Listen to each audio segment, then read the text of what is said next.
Absolutely. So the dervish movement, led by Sayyid Muhammad Abdullah Hassan, began in the late 19th century as a response to both British and Italian colonial expansion in the Horn of Africa. The movement drew support from various Somali clans, but especially the dhulbahante, who were central to the resistance. Alongside them, other clans like the Ogaden also played key roles. These groups suffered immensely. After the dervishes were finally subdued in the 1920s, the British implemented severe reprisals. Entire villages were razed, livestock confiscated, and the economy was deeply disrupted. The dhulbahante, being so tightly linked to the movement, took the worst of these punishments, losing not just lives, but also their political and economic standing. In contrast, some other clans, such as the Isak, or those who negotiated agreements with the British, actually benefited. They received British support, access to trade, and sometimes a measure of protection. So the colonial era really reinforced these divides. Some tribes were shattered, while others gained a foothold in the new colonial order. That's good. Okay, so did the double had agreement with the British? If no, if no, why? Why do you think that was? That's a great question. The Dhulbahante did not have a formal agreement with the British in the way some other clans did. One big reason is that the Dhulbahante, under the leadership of the Dervish movement, saw themselves as independent and not willing to be co opted by British authority. They saw the British as another colonial threat, and they wanted to resist any form of external control. Essentially, the Dhulbahante had a strong clan based leadership and identity, and they viewed any agreement with the British as a betrayal of their sovereignty. That defiance is why they faced some of the harshest reprisals, because they never surrendered or negotiated a peace that the British could rely on. Okay, what took place? What happened to the double hunter during the struggle against the colonial? In terms of loss of life, economy, and other aspects. Right, so during the struggle, the Dhulbahante suffered devastating losses. After years of fighting alongside the Dervish movement, many Dhulbahante were killed in British military campaigns. The British imposed heavy collective punishments, burning villages, confiscating livestock, and destroying trade routes. Economically, the Dhulbahante were shattered. Their herds, which were a vital source of wealth, were decimated, and trade withered. Socially, their political power declined. They lost their status as a dominant clan in the region. In contrast, other clans like the Isak, who had sometimes aligned more closely with the British, were able to recover faster. So the Dolbahante were left in a much more precarious position, struggling long term to rebuild their economic and social structures. Did that loss of life, land, and economic status affected them in a generations in the future? Yes, absolutely. The impact was really long lasting. In the generations that followed, the Dolbahante continued to suffer from a lack of political influence and economic opportunities. Their traditional pastoral economy never fully recovered, and they remained somewhat marginalized in national politics. Even as Somalia gained independence, the scars of that colonial era destruction took a long time to heal. So, yes, their reduced standing shaped their trajectory for decades, and even today, it's part of their historical memory.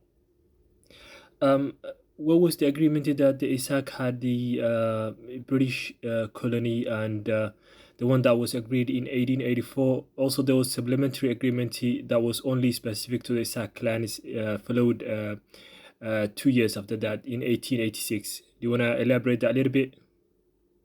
Yes, definitely. So in 1884, the Asat clan signed a crucial agreement with the British, often called the Berdera Agreement. This gave the British a foothold by recognizing the Asak as a key intermediary in the protectorate. Then in 1886, a supplementary agreement was signed, which was more specific to the Asak clans. This agreement formalized their relationship as the main intermediaries between the British and Somali territories in the area. In practical terms, it gave the Asak a privileged position, access to trade, some security guarantees, and a degree of autonomy.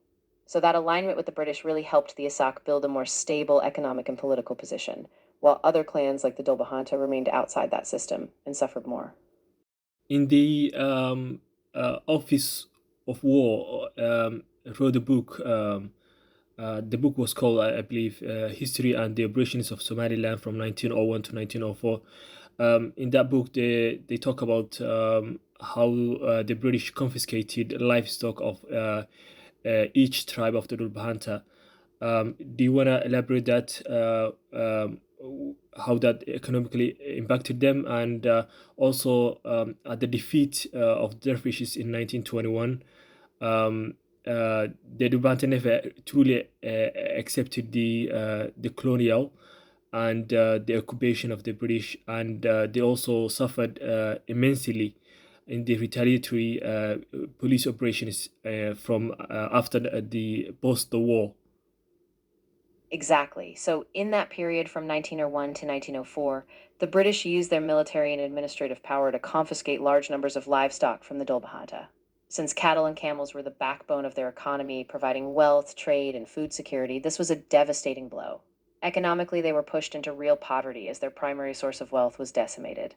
Then, after the final defeat of the dervishes in 1921, the British consolidated their control, but they never fully won over the dhulbahante. The clan continued to resist, and in the aftermath, they were subject to brutal retaliatory policing. Villages were destroyed, and the clan's remaining resources were further stripped away. So, that long term resistance paired with economic devastation kept the dhulbahante from ever fully prospering under British rule. And there was a also from 1920 to 1946 there was era of they called dhulbahante dacoits, where the dhulbahante killed the British Somali police, and also in retaliation they confiscated their wealth and livestock, and that caused a lot of displacement and loss of economy. And they also introduced new legislations called uh, ordinance of collective punishment or something to that effect, which means that if one individual does crime, his whole tribe will be punished if they don't bring the criminal or the person who committed the crime within 60 days. What do you know about that? Yes, that's correct. After the defeat of the dervish movement from around 1920 to 1946, the dhulbahante experienced a period of intense repression. This era, often referred to as the dhulbahante decoys, saw a resurgence of violence. Some dhulbahante factions attacked Somali police working for the British, and in response, the British implemented sweeping collective punishment. Under the so called Collective Punishment Ordinance, entire clans could be held responsible if an individual did not surrender within a set time. This meant that whole communities lost their livelihoods. Wealth, particularly livestock, was seized, and people were forced off their ancestral land. This not only devastated the dhulbahante economy, but also triggered widespread displacement, fracturing clan cohesion and leaving long term scars on their social fabric and economic stability. Um, is that why the hostility between the tribes in the northern part of Somalia, also called British Somaliland, today still exists? Yes, that's definitely one of the major roots. The colonial era policies, especially the collective punishments and economic devastation, left deep scars between clans. The Dhulbahante, Isak, Ogaden, and others were all affected in different ways, and the fractures created by colonial favoritism and punishment never fully healed. Even after independence, these historical grievances echoed in politics and clan dynamics. So the colonial legacy really set the stage for a lot of the interclan tensions that still persist in northern Somalia today. Okay, is that why the British favored the Isaac and hated the Dolbahanta? In your own words, independent words, what do you think?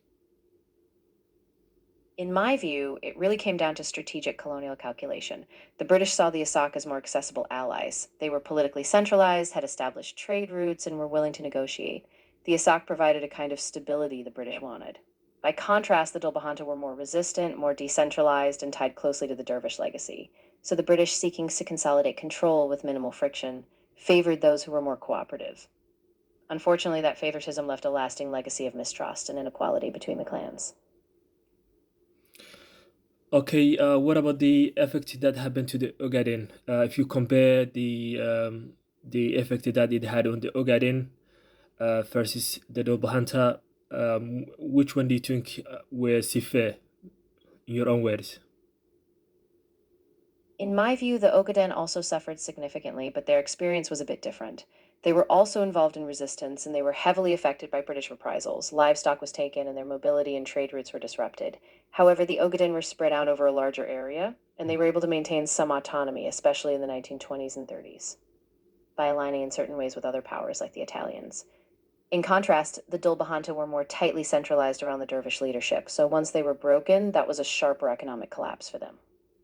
So both were deeply harmed, but the Dhulbahante faced a more direct, concentrated destruction of their power base. Okay, we'll see you in